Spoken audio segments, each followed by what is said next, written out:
7h, 10h sur Radio Courtoisie, suivez la ligne droite. Raphaël Audouard, alors je n'ai pas votre chronique sous les yeux, c'est formidable, donc je suis désolée, je vous laisse amorcer. D'accord. Alors, en fait, ce dont je voulais parler cette semaine, c'était les élections au Royaume-Uni, puisque après la vague populiste qui a touché l'Union européenne, c'est maintenant le Royaume-Uni qui pourrait être touché par cette montée des partis populistes. Le 4 juillet prochain, des élections vont avoir lieu, 8 mois avant la date initialement prévue. En effet, les conservateurs de Boris Johnson avaient remporté les élections de 2019, et petit à petit, Premier ministre après Premier ministre, leur popularité s'était effritée, jusqu'à l'échec aux élections locales il y a quelques semaines. Et donc, devant l'échec des conservateurs à ces élections, et face à l'impopularité de son gouvernement, le Premier ministre Rishi Sunak a tenté un coup de poker en convoquant des élections plus tôt pour essayer de prendre de vitesse ses opposants travaillistes, donc de gauche. Hmm.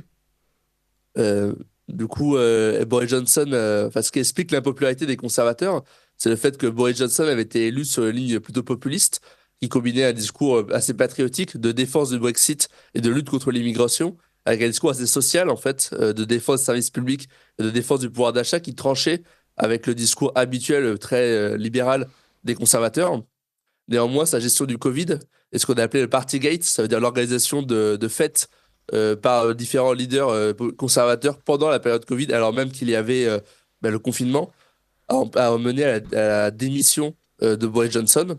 Et en fait, avec sa défaite, on a eu un retour au sein du Parti conservateur, un retour au pouvoir de l'establishment classique conservateur, en fait, qui a rompu avec la ligne de Boris Johnson pour revenir à un discours beaucoup plus classique du Parti conservateur, très libéral en économie.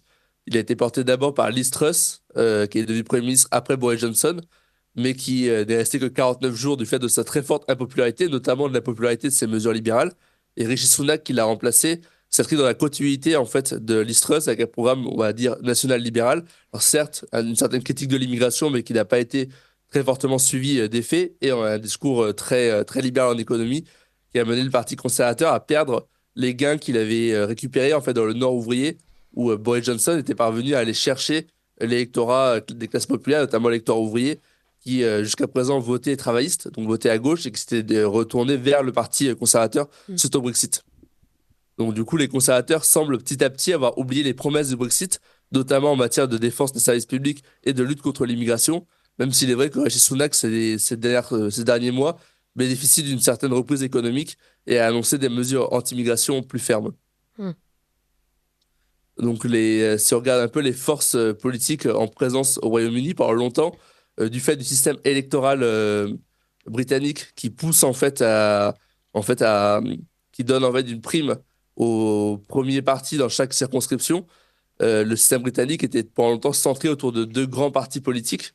D'un côté, le parti travailliste à gauche et de l'autre côté, le parti conservateur à droite. Il était très difficile pour un nouveau parti politique d'émerger. Et ce bipartisme est battu en brèche ces dernières années, surtout depuis le Brexit. Parce que d'un côté, en fait, on a le parti travailliste qui connaît de très fortes évolutions. Sous Bernie Sanders, l'ancien leader travailliste, le parti travailliste est clairement un parti, on pourrait dire mélanchoniste. Ça veut dire très à gauche en économie, très favorable à l'immigration. On pourrait qualifier même ce parti d'islamo-gauchiste. Mais depuis l'arrivée au pouvoir du nouveau secrétaire général du Parti travailliste, Keir Starmer, on a vu une évolution du Parti travailliste qui s'est centrisé, en fait, qui a abandonné une grande partie du programme économique de gauche du Parti travailliste pour adopter un programme de centre-gauche social-libéral. Mais surtout, en fait, s'est emparé des questions de sécurité, d'immigration, de retour de l'ordre. Keir Starmer est très critique de l'immigration. Il est influencé en cela par ce qu'on appelle le Blue Labour, ça veut dire un think tank au sein du Parti travailliste qui défend l'idée que la gauche britannique doit s'emparer des questions d'immigration et d'insécurité et se positionner clairement contre l'immigration. De son côté, donc on a en fait le Parti travailliste qui se positionne de plus en plus comme un parti en fait centriste anti-immigration. En face de ça, les conservateurs ont abandonné la ligne de Boris Johnson, on va dire populiste de Boris Johnson, pour devenir un parti classique de centre-droit, un peu à l'image des Républicains en France. Et en fait, cet abandon du discours populiste par les conservateurs a créé en fait un espace politique dont s'est emparé le Reform Party, le parti de la réforme, le parti de Nigel Farage, donc celui qui avait mené le Brexit, la campagne victorieuse du Brexit, qui se présente à ces élections sur un programme on va dire, de droite populiste assez proche de celui du Rassemblement national en France, ou d'identité et démocratie en Europe. Et ce qui est assez intéressant, c'est que le Reform Party assume une rupture avec le clivage gauche-droite, puisqu'il s'est allié avec le Parti social-démocrate britannique, qui est un petit parti de gauche anti-immigration, dont la devise famille, communauté, nation, en fait, tranche avec la gauche classique et montre que c'est un parti qui, certes, est de gauche en économie, mais défend des visions plutôt conservatrices sur les questions liées au wokisme, par exemple, et anti-immigration. Ouais. C'est pas aussi important de regarder l'apparition de candidats ou de partis communautaristes, voire islamistes, à ces élections, puisqu'on avait vu lors des dernières élections locales ou aux élections législatives partielles, en fait, l'émergence de candidats communautaristes, voire islamistes. Et pour ces élections, en fait, si on regarde un peu les sondages, le plus probable, c'est que les travaillistes, donc la gauche, remportent les élections, non seulement en Angleterre, mais aussi en Écosse. Donc, ce serait une rupture puisque les indépendantistes écossais devraient perdre des élections contre les travaillistes.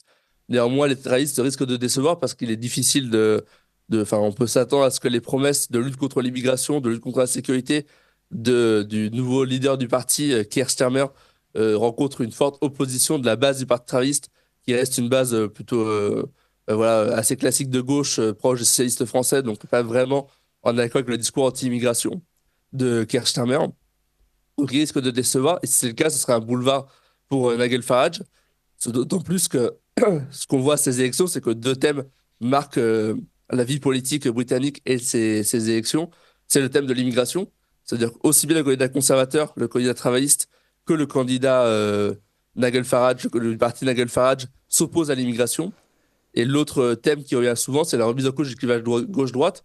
On avait vu Boris Johnson s'emparer d'un discours plutôt populiste pour le Parti conservateur. On voit aujourd'hui Starmer, le leader travailliste, assumer les positions du Blue Labour, ça veut dire d'un positionnement de gauche anti-immigration.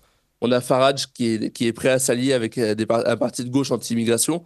Et même en Écosse, parmi les figures montantes du Parti national écossais, donc du Parti indépendantiste, on a Kate Forbes qui a un discours à la fois assez à gauche sur les questions économiques, mais très conservatrice.